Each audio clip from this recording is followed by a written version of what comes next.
নমস্কার।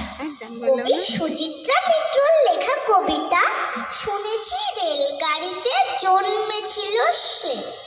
শুনেছি রেলগাড়িতে জন্মেছিলাম, দুই পায়ে তাই চাকা, সারা জীবন ছুটেই গেলাম, হয়নি বসে থাকা।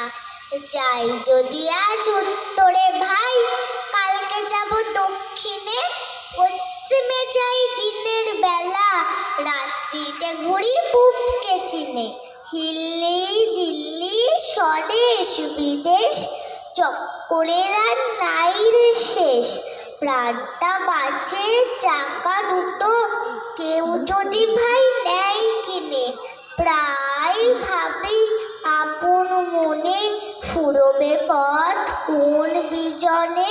ছোটা ফেলে ছুটের আশায় রইছে তাই নিজ নিমেষ। নমস্কার।